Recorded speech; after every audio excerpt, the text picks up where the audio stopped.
Hello, PandaConf, my favorite stage at Web Summit. So excited to be here again. Today we'll talk about recession-proof mobile marketing. Some people say we are in a recession. Others might say we're still about to enter one. TBD, but I think this talk will get you prepared with some really relevant tips to get your marketing stack ready. About Branch, we're a mobile linking and measurement platform. We're all over the world, a lot of people, and I'm one of the founders, born and raised in Romania. Before Branch, I led marketing, and I actually co-founded an app, so I worked for that for a few years, so I know the struggles of building and growing a mobile app. Okay, so let's dive into it. What does a downturn mean for marketing? Well, if you actually look at how marketing spend has shifted over the past year, you can actually see that through 2020, marketing budgets have started actually being a smaller percentage of total revenue. And when you look at where those cuts are, you see that actually a lot of them are in market research, events, PR, promotions, direct marketing. And is this the right thing to do? If a recession is coming, should you cut down costs? Well, let's look at the past recession. So I think this is the 2005 recession. And a study looked at 1,000 companies. And they looked at what they did during the recession. Group 1 increased their marketing spend, Group 2 had a flat spend, and Group 3 decreased spend. And after the recession, the same company went and looked at their market share. And actually, the companies that actually increased spend were able to take advantage of reduced costs and actually increase their market share significantly. Even the ones who kept the spend flat were able to actually increase their market share. And the ones that decreased spend, unfortunately, obviously, also lost a lot of the market share. So when you think about, recession is coming, let's cut budgets, actually what I would urge you and challenge you to do is actually think about it a little bit differently. And think about ROI and how you can refocus your investments on the things that can actually bring the highest ROI for your business. So we'll go down through 4 different tips. These are geared towards mobile marketing, but I think they're tips that any company can actually use when they think about their marketing in general. So when you think about doubling down on ROI, well, the first question is, how do you actually measure ROI? So, we are a mobile linking and measurement platform, so we help on measurement, but I think part of it is, this is something that's very important, whether you are a mobile company or not, whether you use Branch or not, that you don't just look at things in a silo, that you bring everything together, and you don't just look at your organic ROI or your paid ROI, but you look at all of them in one place.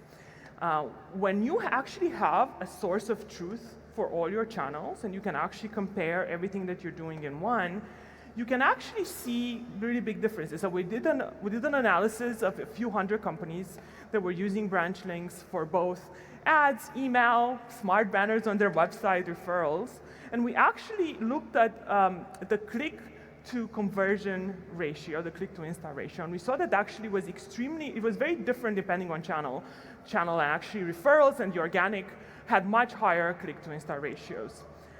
The other thing is you have to look at the value beyond an install. So in the same study, we actually looked at the retention from these channels over 30 days.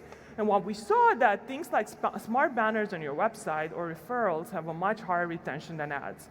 So if you were to look at ads alone, you might say, oh, I'm getting a great ROI from TikTok or Instagram.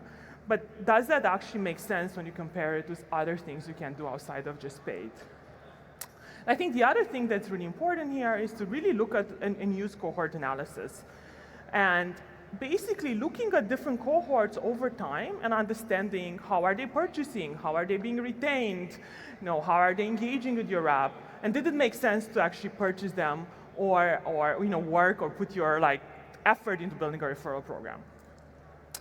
And the other really interesting thing here is when you think about the value of a customer, or in this case, let's say an app install, you have to think beyond just acquiring the user. I think many marketers go and they say, oh, we're just gonna measure our CPI or our return on ad spend, but is that enough? Is that everything that you can think of? you should think about other things that, for example, a mobile app or a different channel can bring you. Potentially if you are a retailer, maybe your app is reducing your cost to serve because people are doing things in the app, you actually can hire less people. You can think of the incremental revenues of an app's user versus someone who's not using your app. For example, when I download apps and I have them on my phone, I tend to open them and purchase more and be a lot lower customer. And the data shows the same. People who have the app installed, they're twice as likely to come back. And even beyond that, what's the strategic value of higher app adoption for your company? So when you think about ROI, it's important that you don't just look at what's on the surface and only at measurement, but also how can you enable value and harness and optimize that value as well. Okay, so that we talked all about ROI. Let's think about segmentation and incentives during a recession. So there's been a lot of studies of how consumers behave during a recession. And what a lot of these studies found is that consumers actually behave quite differently than they do in regular circumstances. So maybe the personas, the customer personas that you have created through a lot of research beyond the recession, they don't always apply. So the personas that this study found that during a recession for most companies actually go into these 4 segments. The people who feel, they slam on the brakes, they don't feel financially secure. The pain by patient, the ones that are worried about their finances, but they think that the recession is going to end comfortably enough, and then the live for today. These are mostly the Gen Z today, who just for them the recession doesn't matter as much, they're just living in the moment. And then you can also think about product categories during a recession. You have essentials, things that people really need, postponables, things that they feel that they can actually postpone but they want to buy, treats, things they don't need but make them feel good, and then expendables like vacations, etc. And then you can actually build a matrix.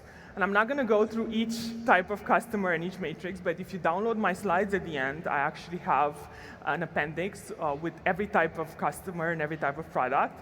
But some of the things that you can do, right? So I'm just going to use the example of the slam on the brakes. For the slam on the brakes customer, if you're in the essentials, you're going to emphasize profit. Think about how you can create packages for less money. If there's a treat, if you are in the treats category, you can shrink sizes. In postponables, you can go and promote exceptional deals. Expendables, you can just continue building awareness. So it's really important that you understand when your product lies and what are the types of customers. Again, if you download the slides, you'll see a matrix for all of them in the appendix. So when you think about offering incentives, how can you do that? How do you do that well? Well, one of the really important things is to make sure that people actually get to the incentives. One interesting way you could do it is to offer them through smart banners and emails. This is an example of the Iconic, who in email giving their user $25 off if they use the app, and then they take them when they download the app to that particular incentive. The other really interesting one is KFC, who did $10 for 10 tenders. Again, this was only an in-app only promotion. And Burger King did something really interesting. They actually looked through their customers and only offered promotions to users who haven't used the app. They understand the value of the app. They want to get users in the app, so how can they do that? They looked at customers who haven't used it in 90 days and give them a really, really good promotion to incentivize them. And in this case, they actually went and targeted them on Twitter with ads. So we talked about, how do you think about your ROI? How do you think about segmentation incentives? The other one that's really important is really the customer experience and customer journey. During a recession, when maybe you're trying to get the most out of your money, you should do that all the time, but it's even more important during a recession. Making sure you make the best customer journeys is extremely important. So, losing in mobile, that can be hard. You might lose users along the way if your links don't work. We help with that. And this is an example of, Pandora working with LeBron James and convincing him to actually promote his podcast and making sure that that link, when someone goes and downloads Pandora, takes them to LeBron's podcast. Similarly, Spotify did a partnership with Barack Obama, and use one of our links to make sure that someone, if they maybe didn't have Spotify installed, or maybe they did, regardless, they're always taken to the promotion that Obama had. So it's very important, I think, when you think about measurement, to think about not just using mobile measurement platform, but also a linking platform that can help you build those experiences in addition to providing measurement. And lastly, I think this is kind of this, I was listening to the talk before, and it was all about thinking about how important organic channels are. So during a recession, and I would argue outside the recession, it's really important to think about your organic channels in addition to your paid. I think many marketers struggle with this, right? It's so much easier, you're going to spend and buy users, and it's very measurable, it's very dependable. It's a lot more expensive, and I would say, as I showed at the beginning, a lot less ROI. It's a lot less good for your ROI. Versus the sustainable channels, actually, you do more work upfront. Sometimes it's a risk, but they do very well overall. We did an analysis of our links, and people use branch links everywhere in ads and in organic, and we looked at incentivized links versus non-incentivized links. And we actually saw that some of the links that come from referrals is sometimes sent directly to a previously downloaded app. So you can actually use this organic things like referrals that are thought about, we're just acquiring users. There are actually really good ways to re-engage and bring people back into your app. So what are some organic tips and best practices? I'm going to give you 4. One is incentivized links. We did another analysis of all our links. We looked at incentivized links versus non-incentivized links. My co-founder, Alex, is a nerd, so he really likes building these graphs of adoption. And you can see when you look at the actual non-incentivized referrals, on that graph, the average click to install and the completion is around 30% versus the incentivized links, so links that actually provide some sort of incentive to it, and this is across many apps, are way more likely to actually convert, and the average conversion is around 70%. The other one is this idea that you should make things engaging. And what does that mean? Taking people to the right thing, and when they share, show media with it. Try to get the person who's getting the text about something being shared to be engaged and actually click on a link through a preview of that. Making it easy, making sure that you take the person to the right thing, through the link, and this is an example of Robinhood. When you share a stock, when you share Robinhood, you get a free stock, the other person gets a free stock.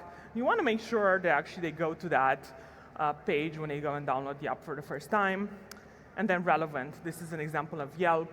This is a really cool referral. I'm waiting in the wait list at the restaurant. I can invite a friend. If they click on my link and they join Yelp, they're taken to the same wait list that I'm at. They get the same notifications. And they have a really great experience, and it's extremely relevant for them, and then they might now discover Yelp and come back to the app. And lastly, really making personalized. We power banners on websites, and we analyzed the click-to-install conversion rate depending on how much our customers personalize the banner. So the people who just have one banner on all their websites, regardless of where someone comes from, the conversion rate is much lower. People who do a little bit of customization, slightly higher, and we have companies who use our tools to do a lot of optimization across hundreds of banners, depending on where you come from, at what point you are in the journey. You see a small banner, a large banner, and they get overall a much, much higher conversion rate. So personalizing things for the user actually does work. So to recap, double down on ROI, rethink segmentation and incentive, focus on customer experience and customer journeys, and move to more sustainable channels. That's it. Thank you so much. If you want to download the slides, you can find them here. This is the QR code. And thank you so much for having me today. Thank you.